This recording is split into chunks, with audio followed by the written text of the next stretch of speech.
40 տարեկանից հետո երբ որ արդեն օրգանիզմը արդեն չի աճում, դու պետք է սահմանափակես, դու պետք է ուտես այնքան կալորիաներ դու պետք է ուրեմն ներբեռնես, ինչքան դու ծախսում ես։ Այդպես պետք է լինի, թե չէ եթե դու ինչ որ ավելի շատ ես ներբեռնում, դու պարզաբար դու պետք է արդեն ավելորդ քաշը դա առաջի գործոնն է սրտանոթային հիվանդությունների նկատմամբ այո դա կարևոր դա խմիչքի հետ կապված ես չեմ ասում դու չպետք է խմես ես շատ եմ սիրում լավ գինին բայց ասենք շատ երկու գավաթ երիքա Դուք ինձ ասեցիք, չգիտեմ, գաղտնիքի կարգով, որ այնուամենայնիվ ամեն առավոտ տնական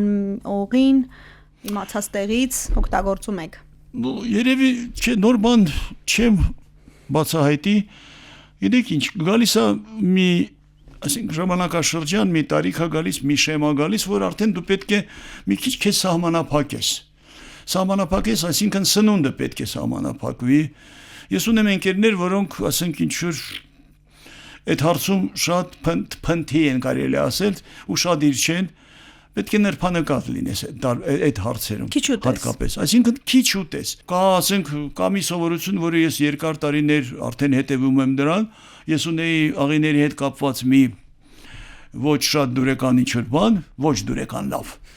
մի այնց երևույթներ որոնք ոչ ակադեմիկոսներ ոչ չգիտեմ պրոֆեսորներ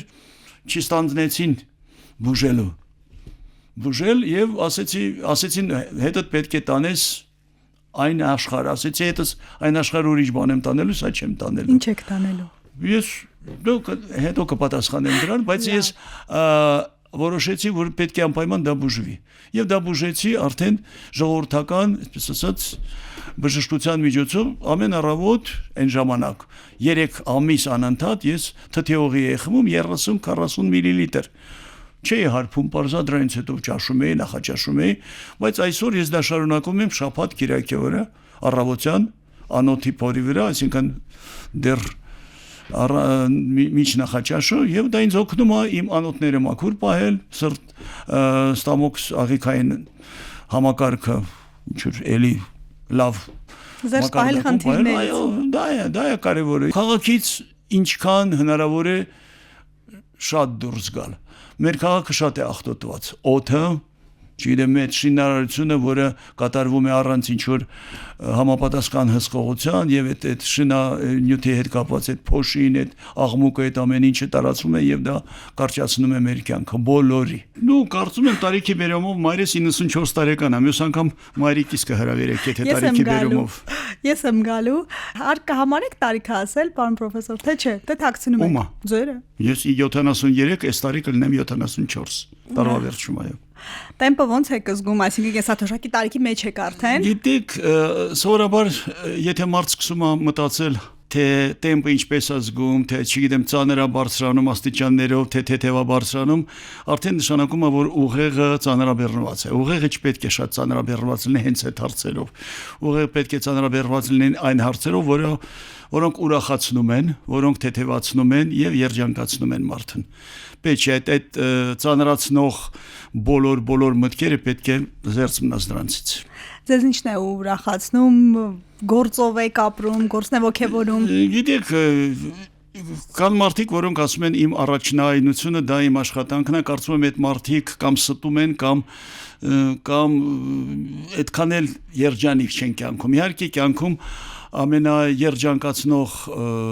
մթնոլորտը դա ընտանեկան մթնոլորտն է։ Ինչ ուզում են ասեն, ինչպես ուզում են մեկնաբանեն, ես կարծում եմ, որ այն մարդիկ, ովքեր կտրված են ընտանիքից, չունեն հնարավորություն ավելի շատ շփվեն ընտանիքի անդամների հետ եւ հատկապես երբ որ դու արդեն տարիքդ առնում ես եւ ունես հնարավորություն շփվես արդեն ավելի երիտասարդ սերնդի հետ, ասենք թորնիկների հետ, դալրիվ ուրիշ արդեն շունչ է քեզ հաղորդում ես կարծում եմ որ երջանիկ մարդիկ այն մարդիկ են ովքեր կարողանում են անընդհատ երիտասարդների հետ շփվեն եւ երիտասարդները դա չի նշանակում ինչ որ 17 18 20 25 ոչ նաեւ նորածին երեխաների հետ դա էներգիա է քեզ հաղորդում եւ Ես դա գիտեմ որպես նաև մասնագետ գիտեմ որ դու պետք է անընդհատ շփվես երիտասարդների հետ որպեսզի քո էներգիան անսպառ լինի թե չէ չշփվելով, չգիտեմ, մեկուսանալով, քեզ առանձնացնելով, դա կյանքի ուղի չի։ Որակը չի տալիս կյանքին։ Ձեր մանկությունից ինչ եք հիշում։ Մանկությունս հիշում եմ հետևյալը, որ մանկությունս շատ երջանիկ էր։ Մանկությունս երջանիկ էր, քանի որ ես ծնվել եմ ընտանիքում, որտեղ լիարժեք ընտանիք էր։ Մի բանը իհարկե, որը ինձ այդքան էլ չէր գոհացնում հետագայում, որ պապիկ չեմ ունեցել։ Պապիկս մահացել էր մինչև իմ լույս աշխարհ գալը, եւ հայր, մայր, ունեցել քույր, եղբայր, եւ շատ կարեւոր եմ համարում, որ ունեցել եմ տատիկ, որը շատ այն ժամանակ տատիկս 1900 թվականի ծնունդ էր։ Այսինքն երբ որ ես ծնվել եմ, արդեն ինքը 50-51 տարեկան էր, եւ հիշում եմ հետեւյալ շատ պատկերավոր եմ հիշում եւ անուններն եմ նույնիսկ հիշում իր ինկերուհիների, իր հարևանների, հարազատների, որոնք գալիս էին տատիկիս մոտ եւ ասում էին Շուշան ինձ նամակ գրի, կամ այս նամակը կարդա, տարաճանաչ չէին։ Դե այդպես է եղել։ Գյուղից եկել են, ոչ բոլոր գյուղերում է եղել, ասենք, բաներ, դպրոց, իսկ տատս ավարտել է դպրոց, տատս լավ ուրեմն տարաճանաչ էր եւ իմ առաջի տարերը, որ ես սովորել եմ, դա եղել է մեր հայկական տարերն են եղել։ Այն հին ուղղագրությամբ բարձա, հին գրաֆիկայով վերջը եւ այսօր ես չգիտեմ, ցավով ասեմ կամ չգիտեմ, այդպես կարոտախտև եմ ընդունում, որ մեր այդ բանը որ կարոտով որ չի մնացել այդ հին բանը, այդ ուղղագրությունը էլի։ Հայերենը գիտեք, ռուսերենը գիտեք, ադրբեջաներեն, որպես չեմ ասում հայերեն գիտեմ, բայց ասենք երբ որ պետք է դասավանդման հետ կապված, աշխատանքի հետ կապված, ասենք հոդվածներ գրել, հաղորդակցվել մարդկանց հետ։ Ֆրանսերեն էլի խոսում եմ, էշը ցեղից անում եմ։ Իսկ դպրոցում հայկական դպրոց եք գնացել, ադրբեջաներեն սովորում էիք։ Ես գնացել եմ, քանի որ հայերեն իմացել եմ, հայերենը մեր իրողությունը այնպիսին էր, որ սովետական իշխանության ժամանակ, որ հայկական դպրոցները Հայաստանից դուրս էին մնացել Հայաստանի իշխանության բանից նրանց օգնությունից դուրս էին մնացել, նրանց տեսադաշտից դուրս էին մնացել։ Եթե ես դա գիտեմ, ուղղակի այդ իրողությունը շատ լավ գիտեմ, քանի որ մասնակցել եմ մի քանի ուրեմն դեպքերում, ադրբեջանական դպրոցները Հայաստանում ուշադիր հսկողության տակ էին ադրբեջանական ուրեմն իշխանությունների կողմից։ Նրանք այստեղ ուղարկում էին իրենց շրջանավարտներին, այդ իրենց համասարաններից կամ ասենք ինչ որ այդ մանկավարժական ինստիտուտներից այդ շրջանավարտներին ուղարկում էին այստեղ եւ բացի այն աշխատավարձից, որ նրանք ստանում էին այստեղ, նրանք լրացուցիչ աշխատավարձ էին ստանում նաեւ